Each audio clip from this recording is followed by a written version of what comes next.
Mu bihugu byinshi bya Afurika abagore bamaze kwigarurira imyanya ikomeye mu gisirikare, bagaragaza ko ubushake n'imbaraga ntaho bitaniye n'abagabo. Nubwo impinduka mu bijyanye n'uburinganire mu gisirikare muri Afurika zagiye zigaragara buhoro, hari ibihugu byinshi byatanze urugero rukomeye mu guha abagore amahirwe yo kuba abayobozi b'ingenzi mu ngabo zabo. Uyu munsi turarebera hamwe ibihugu 10 bya Afurika bifite abagore b'abasirikare bakomeye bagaragaje impano n'ubushobozi bwo kuyobora mu rwego rw'umutekano, kandi bakaba baragize uruhare rukomeye mu guteza imbere amahoro n'umutekano ku mugabane wacu. Ese hari icyo abagore mu gisirikare bashobora kugeraho cyagutungura? Dore ibyiza n'intambwe abagore badasanzwe bagize mu bihugu byabo. Nk'ibisanzwe, iyi ni Humure TV, njye mugiye kumva nitwa Tony, bahaye ikaze.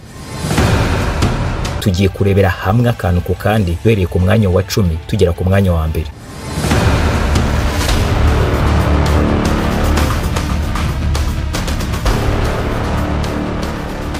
Ku mwanya wa 10 turahasanga igihugu cya Mozambique, amateka y'ishingwa ry'abagore mu gisirikare. Mozambique yashyize imbaraga mu gukurura abagore mu gisirikare nyuma y'intambara y'amasasu mu mwaka wa 2013. Abagore barushijeho kwinjira mu gisirikare, bagira uruhare runini mu kubungabunga umutekano n'amahoro. Kuri ubu ngubu umubare w'abagore mu gisirikare cya Mozambique uragera kuri 13%. Naho ku mwanya wa 9 turasanga igihugu cya Zambia. Zambia nayo yatanze umusaza ukomeye mu gushyigikira abagore mu gisirikare. Abagore bagize uruhare runini mu bikorwa by'umutekano ndetse no mu kugarura amahoro nyuma y'intambara. Kuri ubu ngubu abagore b'igisirikare cya Zambia bageze ku 10% by'ingabo. Ku mwanya wa 8 turasanga igihugu cya Ghana. Ghana yatangije gahunda yo gutangiza abagore mu gisirikare bakora mu bikorwa by'amahoro no kubungabunga umutekano mu gihugu. Abagore bakomeza gukora mu mirimo ikomeye mu rwego rwa gisirikare. Ghana yatangije gahunda yo gutangiza abagore mu gisirikare bakora mu bikorwa by'amahoro no kubungabunga umutekano mu gihugu. Abagore bakomeza gukora mu mirimo ikomeye mu rwego rwa gisirikare. Kuri ubu ngubu abagore mu gisirikare cya Ghana bagize 12% by'abasirikare, ariko bafite imyanya ikomeye mu buyobozi bw'ingabo. Ku mwanya wa 7 turasanga igihugu cya Sierra Leone. Ni igihugu cyagiye gihura n'imbogamizi z'intambara, kandi abagore bagize uruhare runini mu guhashya imitwe yitwaje intwaro. Nyuma y'intsinzi ya gisirikare, abagore batangiye kubona amahirwe yo kwinjira mu gisirikare. Kuri ubu ngubu abagore mu gisirikare cya Sierra Leone bagize 10% by'abasirikare. Ku mwanya wa 6 turasanga igihugu cya Liberia. Nyuma y'intambara ya gisirikare mu mwaka wa 2003, Liberia yatangiye gahunda yo kongera abagore mu gisirikare, aho abagore bafashe imyanya mu mutekano, cyane cyane mu bikorwa byo kubungabunga amahoro mu gihugu no mu karere. Kuri ubu ngubu umubare mu bagore bagize igisirikare cya Liberia uragera kuri 15% by'abasirikare, kandi bahura n'imbogamizi mu gukora mu bikorwa by'umutekano cyane. Ku mwanya wa 5 turasanga igihugu cya Kenya. Abagore mu gisirikare cya Kenya bagize uruhare rukomeye mu gihe cy'intambara n'izamuka ry'imitwe yitwaje intwaro mu mwaka wa 2012. Kenya yatangije gahunda yo gutangiza umugore mu gisirikare, kandi kuva icyo gihe abagore bari mu myanya ikomeye, bagera ku rwego rwo kuyobora ibikorwa by'umutekano. Abagore mu gisirikare cya Kenya bagize 20% by'abasirikare, bagera mu myanya ya sergeant n'umukomando. Ku mwanya wa 4 turasanga igihugu cya Nigeria. Nigeria ni kimwe mu bihugu bikomeye muri Afurika, kandi abagore batanze umusanzu ukomeye mu bikorwa bya gisirikare, cyane mu bihe by'intambara no kubungabunga umutekano. U Rwanda, Afurika y'Epfo na Nigeria byagiye bigaragaza ko abagore mu gisirikare bafite ubushobozi n'ubushake bwo gukora imirimo ikomeye. Ikigereranyo cy'ubushakashatsi kiravuga ko Nigeria bagera ku 8% by'ingabo, ariko bari mu myanya ikomeye mu bikorwa byo kurwanya iterabwoba n'ibindi bibazo by'umutekano.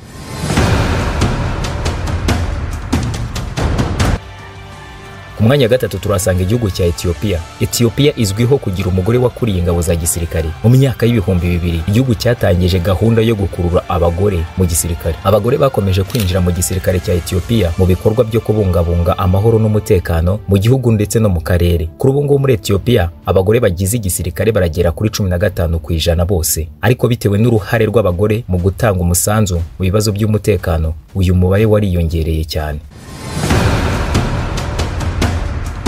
Ku mwanya wa 2 turasanga igihugu cya Afurika y'Epfo. Mu mwaka wa 1994, nyuma y'uko habayeho impinduka za politike muri Afurika y'Epfo, abagore batangiye kugira uruhare rugaragara mu gisirikare, cyane cyane nyuma y'uko igihugu cyashiraga ingufu mu gushyigikira uburinganire no kubaka igihugu cyunze ubumwe mu gihe cy'iterambere rya gisirikare. Abagore bahabwa imyanya myinshi mu buyobozi. Abagore mu gisirikare cya Afurika y'Epfo bageze kuri 25% by'igisirikare. ku mwanya mbere turasanga igihugu cy'u Rwanda, amateka y'ishingwa ry'abagore mu gisirikare cy'u Rwanda. U Rwanda ni kimwe mu bihugu bya mbere muri Afurika byashyize imbaraga mu kwinjiza abagore mu gisirikare. Kuva mu mwaka wa 1993 habaye igikorwa cyo kwimika abagore mu gisirikare mu rwego rwo gufasha kubaka ingabo zikomeye nyuma ya Jenoside yakorewe Abatutsi. Abagore bari benshi mu ngabo z'u Rwanda kandi bafite imyanya myinshi myiza mu rwego rw'umutekano. U Rwanda rwashyize imbere gahunda yo kugira abagore 30% byibuze mu gisirikare. Kugeza ubu abagore bagize igice kinini cy'abasirikare, harimo kandi abakuru b'ingabo bagera ku rwego rwa Brigadier General.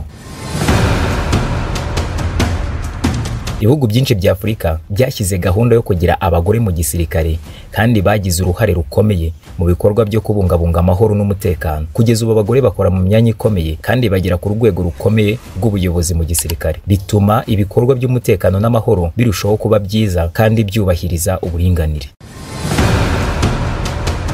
Mu gusoza, biragaragara ko abagore mu gisirikare muri Afurika badahwema kwerekana ko bashobora gutanga umusanzu ukomeye mu kubungabunga amahoro n'umutekano, nubwo hari inzitizi zitandukanye mu kubaha amahirwe angana nk'ay'abagabo. Ibi bihugu byagaragaje ko abagore bafite ubushobozi n'ubushake bwo kuyobora ingabo no guhangana n'ibibazo bikomeye by'umutekano. Izi mpinduka mu gisobanuro cy'uko umugore aho ariho hose afite ubushobozi bwo kuyobora no gutanga umusanzu ukomeye, nubwo yahuye n'imbogamizi mu nzira z'ubuyobozi. Bityo dukomeze gushyigikira abagore bari mu gisirikare kuko batuma Afurika iba igihome gikomeye kandi kigira uruhare rukomeye mu kubaka ejo hazaza.